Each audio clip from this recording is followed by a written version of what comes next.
In this video, we will expose how the richest nation on Earth is developing a 21st century hunger crisis. The food is there, the ability to afford it is not. Why your paycheck no longer covers your grocery bill, and what history warns us will happen next when a nation can no longer afford to eat. Have you felt it? That quiet, sinking feeling at the checkout counter. The number on the screen flashes, and it just doesn't make sense. The cart isn't full, but the cost is higher than ever before. You look at the items on the belt: milk, eggs, bread, some chicken, and you wonder, how did we get here? You are not alone. This feeling, this quiet shock, is the sound of America's silent famine. When we think of the Great Depression, we see the iconic black and white photos. Desperate men in long bread lines, clutching empty bowls, their faces etched with a poverty that was raw and visible. Today, the bread line is still here. It's just invisible. It's the single mother quietly putting back the fruit because the milk and eggs have already broken her budget. It's the senior citizen choosing between their prescription and a decent meal. It's the college student staring at the instant noodle aisle, calculating the cost per calorie. This isn't a crisis of empty shelves. The stores are full, gleaming with an abundance that feels like a cruel joke. This is a crisis of empty wallets. For generations, food was the one constant in the American budget. It was stable. It was affordable. But that social contract has been broken. Let's look at the anatomy of the price shock using October 2025 data. A simple carton of eggs, which cost around $1.50 before the pandemic, now regularly sits above $4 hours, thanks to a combination of inflation and supply shocks like the avian flu. A gallon of milk, the bedrock of a family's fridge, has breached the $4.50 mark in most cities. And a pound of ground beef, a staple of family dinners, has climbed from under $4 to an average of $6.20. Between 2022 and 2025, the cumulative inflation on food at home has exceeded 20%. Meanwhile, the average American's wages have only grown by about 4% per year. This is the great affordability gap.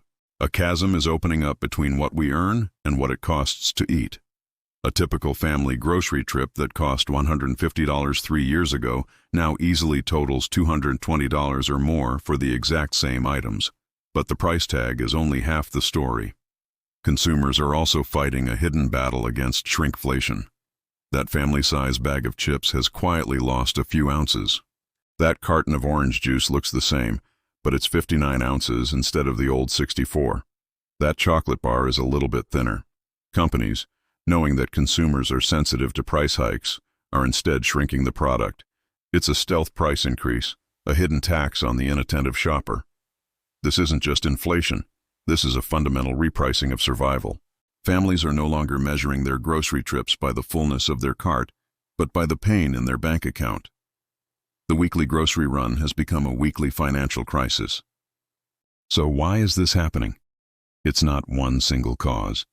It's four powerful forces, four horsemen, that have converged to drive this crisis. The first horseman is the ghost of inflation. This is the lingering spirit of 2022. The massive wave of post-pandemic inflation, fueled by government stimulus and broken supply chains, never truly went away for food. It baked in a new, permanently higher price floor for everything from wheat and fertilizer to trucking and packaging. Even as gas prices cooled, food prices remained sticky, refusing to come back down. The second horseman is a brittle global supply chain. Our food system is a modern miracle of efficiency, but it's also incredibly fragile.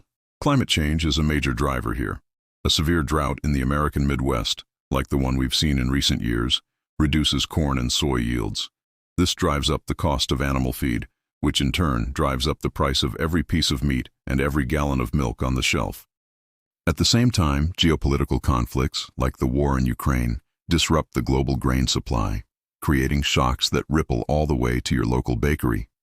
A war thousands of miles away adds 50 cents to your loaf of bread. The third horseman is corporate greedflation. This is the most controversial and perhaps the most infuriating. In the last 3 years, the world's largest food conglomerates and grocery chains, companies like Tyson, PepsiCo, and Kroger, have reported record-breaking profits.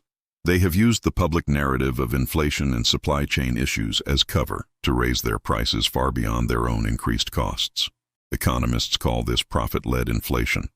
The rest of us call it price gouging. When only a handful of mega corporations control the majority of our food supply from seed to shelf, they can set the price, and consumers have no choice but to pay it. And the fourth horseman is policy. Government policies, from trade tariffs that increase the cost of imported goods and packaging, to agricultural subsidies that overwhelmingly favor large industrial farms over smaller, more resilient local producers, have all contributed to a less competitive and more expensive food system. These four forces, the ghost of inflation, a fragile supply chain, corporate profit-taking, and government policy, are not acting alone. They are feeding off each other, creating a perfect storm that has landed squarely on the American dinner table. The numbers tell us what is happening, but the human cost reveals why it matters.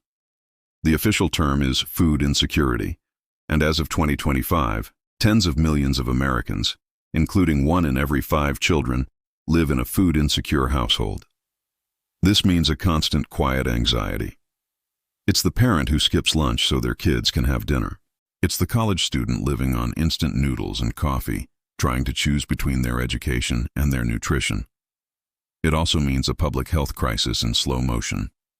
When the price of fresh vegetables and lean protein becomes a luxury, people are forced to turn to cheaper, calorie-dense, and nutrient-poor processed foods. Public health experts are already drawing a direct line from this food crisis to rising rates of obesity, diabetes, and heart disease, particularly in low-income communities. The geography of hunger is also changing. We now have what are known as food deserts, vast areas, often in urban and rural low-income communities, that have no access to a full-service grocery store. For the 19 million Americans living in them, the only options are convenience stores and fast food chains, where fresh produce is non-existent and processed foods are king. The stress is a disease in itself. Financial anxiety is a leading cause of depression and marital conflict. The simple routine act of going to the grocery store has, for many, become a source of dread and shame. This is the human balance sheet of the silent famine, where the debts are measured in health, dignity, and peace of mind. For a growing number of American families, there is a new tool to fight the silent famine: the credit card. It has become the new ration book. In 2024, Americans charged an all-time high of nearly $70 billion in groceries. But this is a dangerous solution. With average credit card interest rates now above 20%, that $200 grocery cart becomes a $250 liability, if not paid off immediately. Debt has turned the act of survival into a revolving, compounding expense. Each week's food becomes next month's interest payment. This creates a vicious cycle. Families fall behind, their credit scores suffer, and they are pushed further to the financial margins. It is a trap that is incredibly difficult to escape. And here is the most bitter irony of all. While millions go into debt to eat, the country wastes nearly a third of its entire food supply. Over 100 billion pounds of perfectly edible food is thrown away every year due to logistical failures, cosmetic imperfections, and overstocking. Hunger and waste now exist side by side, two symptoms of the same broken system. The new breadline doesn't just form at the food bank. It forms in the billing statements of credit card companies, a quiet digital line of Americans borrowing money just to put food on the table. The Great Depression did not begin with hunger, but it was defined by it. The crisis of the 1930s forced America to fundamentally rethink its relationship with food, farming, and fairness. The reforms of the New Deal, from farm subsidies that stabilized supply to fair labor laws that raised wages, were built on the recognition that feeding the nation was a collective responsibility, not just an individual burden. Fixing our modern crisis will require the same boldness. Solutions exist, but they require political will. It means rebuilding resilient local supply chains so we are less vulnerable to global shocks. It means enforcing antitrust laws to break up the corporate monopolies that have a stranglehold on our food. And most importantly, it means ensuring a living wage, so that a full-time job in the richest country on earth is enough to guarantee a full plate without going into debt. Across the country, families are not waiting. They are fighting back with the same resilience that carried their grandparents through the 1930s. They are planting home gardens, creating community food swaps, and shifting to discount grocers. Digital couponing is a new art form, and budget tracking apps are a new weapon. But these are survival tactics, not systemic solutions. A century ago, the Great Depression left us with the image of the breadline. The symbol of our silent famine is the grocery scanner, beeping away as a family's paycheck disappears before their eyes. The crisis is not one of scarcity, but of affordability. Not of famine, but of fairness. And unless the balance is restored, the quiet hunger of today could become the loud anger of tomorrow. History is whispering its warning. The question is whether we will listen. History is whispering its warning.